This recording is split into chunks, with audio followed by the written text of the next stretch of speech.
2024 లేదా 25లో డిగ్రీ లేదా బీటెక్ చదివారా? సాఫ్ట్‌వేర్ జాబ్ కోసం ఎదురు చూస్తున్నారా? అయితే కోడ్ జ్ఞాన్ 100 డేస్ కోర్సులో చేరండి, జాబ్ సాధించండి. నమస్కారం నమస్తే సార్. మేడం. చాలా మందికి కూడా ప్రతి ఒక్కరికి కూడా అవసరమైంది డబ్బు. ఆ డబ్బు గురించి ఎన్నో రకాలుగా ప్రయత్నాలు అయితే చేస్తూ ఉంటారు. అవును. బట్ మీరు చెప్తూ ఉంటారు మనకున్న నెగిటివ్ హ్యాబిట్స్ వల్ల కూడా మనీ మన దగ్గరికి రాకుండా బ్లాకేజ్ అవుతూ ఉంటుంది. Yes. ఆ హ్యాబిట్స్ ఏంటి? వాటిని ఏ విధంగా ఓవర్కమ్ చేయాలి అంటారు? ఎస్, జనరల్గా లా ఆఫ్ అట్రాక్షన్లో అంటే మనం చెప్పేదంతా కూడా attraction based on your habits బట్టి కూడా మన అట్రాక్షన్ ఉంది. Even 7 habits of highly effecting people, Stephen ఆర్కోవి కానీ, అటామిక్ హ్యాబిట్స్ కానీ, the power of habit Charles Duhigg రాసిన పుస్తకాలు కానీ, ఇవన్నీ నేను చదివిన తర్వాత అలవాట్లు ఈజ్ ఈక్వల్ టు ఏంటంటే మన లైఫ్. సో ఇప్పుడు ఈ వీడియోలో నేను చెప్పేది ఏంటంటే అలవాట్ల గురించి ఎక్కువ మాట్లాడుతున్నాను. అది కూడా చాణక్యుడు చెప్పిన మహా గొప్ప అలవాట్లు అనమాట. అయితే బిఫోర్ దాట్ ఈ నవంబర్ 20న చాలా పెద్ద మెగా ఈవెంట్ చేయబోతున్నా హైదరాబాద్ అండి, KPHBలో. సో 1 డే వర్క్షాప్ చేయబోతున్నా, ఆఫ్లైన్ వర్క్షాప్. సో దాని పేరు మనీ అండ్ సక్సెస్ వర్క్షాప్. నా దగ్గరికి లాస్ట్ టైం June 1 చేశాను. సో చాలా మంది చూసిన తర్వాత అరే మంచి ఈవెంట్ మిస్ అయిపోయాను అనుకున్నారు. సో ఎవరైతే లాస్ట్ టైం రాలేదో ఒకరు వచ్చినా కూడా ఈసారి నవంబర్ 20 పెద్ద మెగా ఈవెంట్ చేయబోతున్నా, అది మనీ అట్రాక్షన్ వర్క్షాప్. సో ఆ వర్క్షాప్లో మనం చాలా డిఫరెంట్ టాపిక్స్ మాట్లాడతాను. సో అయితే ఆ అట్రాక్షన్ వర్క్షాప్లో చెప్పేది మిలీనియర్ మైండ్ సీక్రెట్స్ ఏంటి, ధనవంతుల ఆలోచనలు ఎలా ఉంటాయి, రహస్యాలు ఎలా ఉంటాయి. ఇది నవంబర్ 20న చేయబోతున్న వెరీ పవర్ఫుల్ 1 డే మార్నింగ్ 9:30 నుంచి ఈవినింగ్ 6 o'clock వరకు జరుగుతున్న వర్క్షాప్లో నేను మాట్లాడే టాపిక్స్ అనమాట. అయితే ఈ వీడియోలో నేను చెప్పబోయే కాన్సెప్ట్ ఏంటంటే లా ఆఫ్ అట్రాక్షన్ గురించి, అలవాట్ల గురించి మాట్లాడదాం. నా దగ్గరికి వచ్చిన తర్వాత అలవాట్లు మార్చుకుని చాలా మంది ఇయర్లీ ఇన్కమ్ ని మంత్లీ ఇన్కమ్ ని వీక్లీ ఇన్కమ్ గా మార్చుకున్నారు.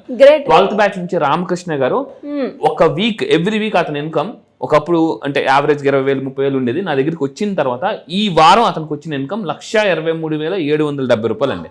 చాలా ఒకటేసారి ఆ గ్రోత్ రేట్ కూడా చాలా మల్టిపుల్ లో కనిపిస్తుంది. అసలు అంటే ఎక్స్పోనెన్షియల్ గ్రోత్ అంటారు. అసలు మీరు కూడా గుర్తుపెట్టుకోండి, మీరు వీక్లీ ఎంత ఇన్కమ్ సంపాదించాలనుకుంటున్నారో కింద కామెంట్ బాక్స్లో టైప్ చేయండి. ఎందుకంటే ఒక్కసారి టైప్ చేసినప్పుడు ఏమవుతుందంటే మనం ఎమోషనల్గా ఆలోచించి టైప్ చేసినప్పుడు అది ఎప్పుడు ఎక్కడో మైండ్లో ట్రిగ్గర్ అవుతుంది అనమాట. అయితే ఈ వీడియోలో మనం చెప్పబోయేది సార్ ఎప్పుడు sir 28th November money attraction workshop November 20 చేయబోతున్నానండి హైదరాబాద్ లో మేడం. Great sir. సో మరి రిజిస్టర్ అవ్వాలి అంటే ఏ విధంగా అప్రోచ్ అవ్వాలి? సో మళ్ళీ నవంబర్ 20 2,000 మంది వస్తున్నారు. 2,000 మంది రిజిస్టర్ అవ్వాల్సిన అంకుల్ని ఇమ్మీడియట్ గా కింద కనిపిస్తున్న నెంబర్ కి కాల్ చేయండి. ఎందుకంటే నవంబర్ 20 ఒక్క రోజు is equal to me life settlement, me life changing day అని చెప్పొచ్చండి. ఖచ్చితంగా చూసే ఆడియన్స్ కూడా తెలుసు. అండ్ చాలా మంది మనం ప్రీవియస్ గా కండక్ట్ చేసిన ఏదైతే ఈవెంట్ ఉందో మేము రాలేకపోయాము, నెక్స్ట్ మాకు ఫర్దర్ గా ఇంకొక ఈవెంట్ ఉంటుందా అని అడిగిన వాళ్ళే చాలా మంది ఉన్నారు. సో మరి ఈసారి మీరు కూడా మిస్ అవ్వద్దు అంటే 2,000 మెంబర్స్కి ఆపర్చునిటీ అయితే కల్పిస్తున్నారు అన్వర్ గారు. మరి మీరు కూడా మిస్ అవ్వద్దు అంటే సింపుల్గా కింద స్క్రోల్ అవుతున్న నెంబర్ని అప్రోచ్ అవ్వండి, మీ స్లాట్ని మీరు బుక్ చేసుకోండి. Yes, thank you. సో ఇప్పుడు ఈ వీడియోలో మేడం మనం మాట్లాడేది జాగ్రత్తగా రాసుకోండి. చాణక్య నీతులు సంపద అంటే సంపదను దూరం చేసే అలవాట్లు. జనరల్గా 2 అలవాట్లు ఉంటాయి, సంపదను దగ్గర చేసే అలవాట్లు, సంపదను దూరం చేసే అలవాట్లు. సో కొన్ని అలవాట్లు ఏం చేస్తాయంటే సంపాదనని సంపదగా మారుస్తాయి, కొన్ని అలవాట్లు సంపదని సంపాదనగా మారుస్తాయి. సో జనరల్గా మీరు గుర్తుపెట్టుకోండి, సంపాదన చేసేవాళ్ళు మిడిల్ క్లాస్ పర్సన్స్గా ఉండిపోతారు, సంపద క్రియేట్ చేసేవాళ్ళు ధనవంతులుగా ఉంటారు. ఈ సంపాదన నుంచి సంపదకు వచ్చిన ఏంటి అలవాట్లే. మళ్ళీ కొంతమంది సంపదకి వెళ్ళి మళ్ళీ సంపాదనకు పడిపోతారు, ఎందుకంటే అవి కూడా అలవాట్లే.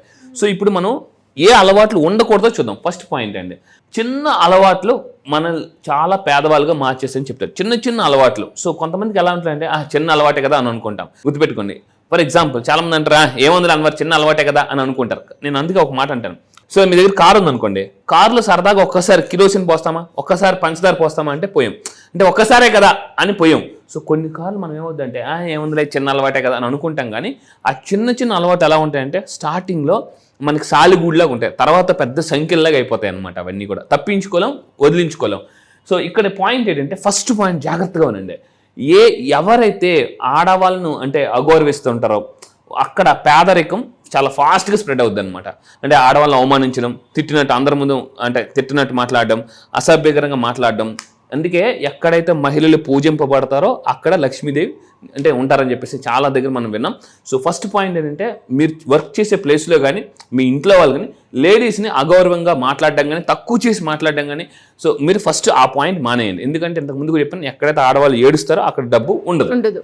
ఇంకోటి నేను చెప్పడం కాదు, చాణక్యుడు చెప్పారు. సో రెండో పాయింట్, అహంకారంతో ఉన్న వ్యక్తులు కూడా అంటే సంపదకి దూరం అయిపోతారు. కొంతమందికి ఏంటంటే అహంకారం ఉండదు, వాళ్ళ దగ్గర అంటే ఆస్తి ఉండదు, సంపాదించే మార్గం ఉండదు, ఎవరో వచ్చి అవకాశం ఇచ్చినా కూడా బోడి నువ్వు నాకు అవకాశం ఇచ్చేది ఏంటి అనే అహంకారం వల్ల ఆ అవకాశాన్ని కూడా వదిలేస్తారు అన్నమాట, తోసేస్తారు.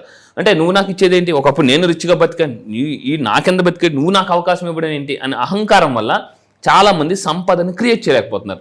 అందుకే నేను చాలా మంది చెప్పాను, ఈగో వల్ల చాలా మంది డబ్బు సంపాదించలేరు. ఈగో పాకెట్లో ఉంటే డబ్బు రాదు. మళ్ళీ చెప్తున్నానండి, డబ్బు రావాలంటే ఈగో బయటకు వెళ్ళిపోవాలి. Ego should go. సో ఇక్కడ పాయింట్ మీరు గుర్తుపెట్టుకోండి, అహంకారంతో ఉండొద్దు. అహంకారం పీపుల్ ఎలా ఉంటారు, వీళ్ళు ఎలా ఉంటారంటే అన్నీ నాకు తెలుసు. వాళ్ళు చెప్పే ఒకే ఒక వర్డ్ ఏంటంటే ఐ నో దట్, నాకు అన్నీ తెలుసు అబ్బా అని ఎవరైతే అంటారో సింపుల్ వాళ్ళకి అహంకారం ఉన్నట్టే. ఎవరైనా చెప్పినప్పుడు మీరు వింటున్నప్పుడు చాలామంది ప్రాబ్లం ఏంటంటే వాళ్ళు సంపాదించే వాళ్ళు చెప్పిన అహంకారం, నువ్వు అంత పెద్దదా అని చెప్పేసి. ఫస్ట్ పాయింట్, దేవుడు మనకు 2 చెవులు ఎందుకు ఇచ్చినట్టే ఎక్కువ వినాలి, ఒక నోరు ఎందుకు ఇచ్చినట్టు తక్కువ మాట్లాడాలి. కానీ మనం ఏం చేస్తుంటే రివర్స్ చేస్తుంటుంటాం. ఈ అహంకారం పీపుల్ వినరు. సో ఇంకొక థర్డ్ పాయింట్ ఏంటంటే అవమానకరమైన భాష, అంటే చాలా కఠినంగా కొంతమంది బూతులు మాట్లాడుతుంటుంటారు, దారుణంగా మాట్లాడుతుంటుంటారు, ర్యాష్గా మాట్లాడుతుంటారు. అంటే అవమానపరిచే విధంగా, అంటే ఎలా ఉంటే సింపుల్గా చెప్పాలంటే అంటే ఇన్సల్టింగ్ అనండి, సింపుల్గా చెప్పండి ఇన్సల్టింగ్గా, నువ్వెంత గడిది గుడ్డు అది అని అంటారు. సో ఇలాంటి భాష వాడిన వాళ్ళ దగ్గర కూడా వ్యక్తులు ఉండరు, కొన్నాళ్ళకి వాళ్ళు వెళ్ళిపోతారు. ఏదో ఒక అవకాశం వరకు వెయిట్ చేస్తారు, తర్వాత అవకాశం రాగానే జంప్ అయిపోతారు. సో ఫస్ట్ పాయింట్, మన భాష చాలా జాగ్రత్తగా ఉండాలి, ఎస్పెషల్లీ బిజినెస్ చేసేటప్పుడు అనమాట. సో ఎవరైతే ఈ మాటలు కఠినమైన మాటలు మాట్లాడుతుంటారో వాళ్ళు కూడా సంపదను క్రియేట్ చేయలేరు. అండ్ ఇంకా మెయిన్ పాయింట్ తీసుకుంటే, అండ్ ఇది ఎస్పెషల్లీ చాలామంది లేడీస్ తప్పనమాట, వంటగదిలో మిగిలిపోయిన ఆహారం అంటే ఉంచేస్తుంటారు అనమాట. వాళ్ళు బయటకి ఏమెవరు, కొంతమంది అది బాగా 2-3 రోజులు కూడా వేడి చేసుకొని తింటూ ఉంటారు. దాని వల్ల కూడా ఇంతకు ముందు కూడా చెప్పాను, వంటగది ఎంత, నేను లా ఆఫ్ అట్రాక్షన్ ఫర్ వాస్తులో చాలా వీడియోస్ చేశాను. వంటగది ఎంత బాగుంటే అంత బాగా వాళ్ళ యొక్క అంటే ఇంట్లో సంపద కానీ అన్నీ చాలా బాగుంటాయండి. సో మెయిన్ థింగ్, వంటగదిని చాలా నీట్గా ఉంచుకోవాలి. కొంతమంది ఇల్లు ఉంటుంది నీట్గా ఉంటుంది, ఎలా ఉంటుంది అంటే మెయిన్ హాల్ ఒక్కటే నీట్గా ఉంటుంది, మిగతా అన్ని కూడా కవర్ చేస్తుంటారు, మేనేజ్ చేస్తుంటూ ఉంటారు. మొత్తం ఇల్లంతా ఎవరైతే నీట్గా పెట్టుకుంటారో వాళ్ళ ఇంట్లో ఎప్పుడు అంటే ఆరోగ్య సమస్యలు రావండి. This is very very important. అంటే మిగిలిపోయిన ఆహారం కొంతమంది అలా ఉంచేస్తారు, స్మెల్ వస్తుంటుంది, ఎక్కువ వంటగదులు చాలా మంది స్మెల్ వస్తుంటుంది. సో దయచేసి అలాంటి పనులు చేయండి. అండ్ ఇంకా మీరు తీసుకుంటే వృధా ఖర్చులు ఎవరైతే చేస్తుంటుంటారో వాళ్ళకి కూడా డబ్బు రాదు. రీసెంట్గా నేను ఒక వీడియో విన్నా చిరంజీవి గారి గురించి. సో మెగాస్టార్ చిరంజీవి గారు ఎక్కడో ఒకదే భోజనం చేసి ఒక షూటింగ్లో చేయి కడుగుతుంటే ఎవరో బిస్లరీ వాటర్తో పోసారట, బిస్లరీ వాటర్తో. సో చిరంజీవి గారు వెంటనే ఏంట్రా బిస్లరీ వాటర్ని పోస్తున్నాం అని అంటే, సార్ అని అంటే నీకు దాని వాల్యూ తెలుసా అంటే, మెగాస్టార్ చిరంజీవి గారికి 20 రూపాయలు అంటే ఏం కాదు జనరల్, కానీ అతను చేయి కూడా బిస్లరీ వాటర్తో కడగట్లేదు, మామూలు కడగమని చెప్తున్నారు అనమాట. అంటే అతను చిరంజీవి గారు ఏం చెప్పారు, నాకు కొన్ని రోజులు నా కెరీర్ స్టార్ట్ చేసిన కొన్ని సంవత్సరాల దాకా నాకు బిస్లరీ వాటర్ రాలేదు.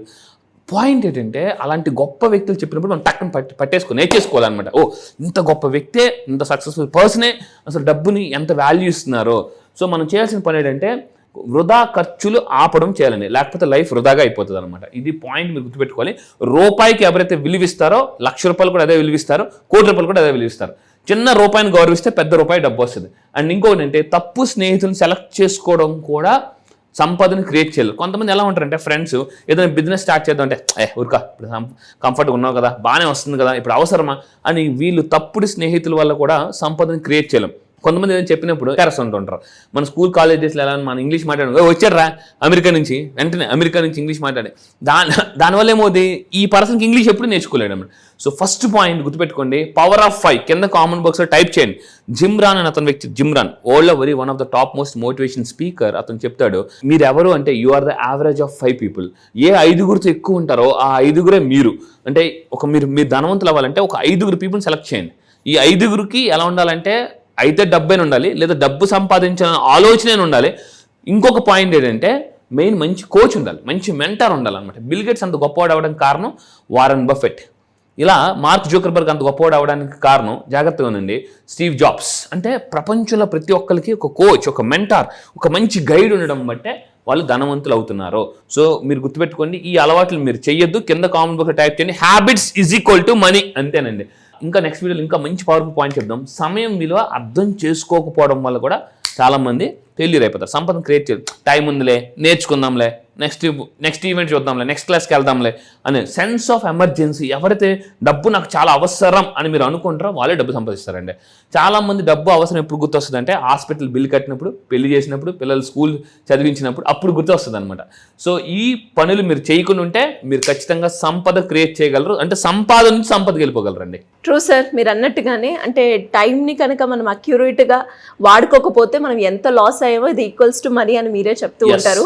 అండ్ ఇంకా కూడా ఎవరైనా కూడా క్లాస్లో జాయిన్ అవ్వాలి, అప్రోచ్ అవ్వాలి అంటే ఏ విధంగా ఉంటుంది సార్? ఎస్, ఈ నెక్స్ట్ క్లాస్ ఎప్పుడు జరుగుతుందంటే 2 రకాలుగా జరుగుతుందండి. ఒకటి ఆన్లైన్లో నవంబర్ 3 నుంచి ఆన్లైన్లో జరగబోతుంది. నవంబర్ 20న హైదరాబాద్లో పెద్ద మెగా ఈవెంట్ చేయబోతుంది, మనీ అట్రాక్షన్ వర్క్షాప్. అప్పుల నుంచి ఆస్తులకు ఎలా క్రియేట్ చేయవచ్చు, మిడిల్ క్లాస్ నుంచి మిలియనర్ అవ్వచ్చు. సింపుల్గా చెప్పాలంటే 5 years ఆఫ్ సక్సెస్ 1 year ఎలా తీసుకోవచ్చు అని మీరు నిజంగా అనుకుంటే నవంబర్ 20న నేను కండక్ట్ చేస్తున్న మెగా మిలియనర్స్ వర్క్షాప్కి రండి. మనీ అట్రాక్షన్ వర్క్షాప్, మనీని ఎర్న్ చేయడం కాదు, మనీని ఎలా అట్రాక్ట్ చేయాలి. నవంబర్ 20 మెగా ఈవెంట్లో 9:30 నుంచి ఈవినింగ్ 6 దాకా మీరు పెద్ద నెట్వర్క్ కూడా బిల్డ్ చేసుకోవచ్చు. ఎందుకంటే 2000 మంది వస్తున్నారు, 2000 మందితో కాంటాక్ట్స్ పెంచుకోవచ్చు. Network is equal to net worth. So ఎవరైనా మీరు నవంబర్ 20 రావాలనుకుంటే కింద కనిపిస్తున్న నెంబర్కి ఇమీడియట్గా కాంటాక్ట్ అవ్వండి, చాలా ఆఫర్స్ ఉన్నాయి. డెఫినెట్గా sir, thank you so much. Thank you madam.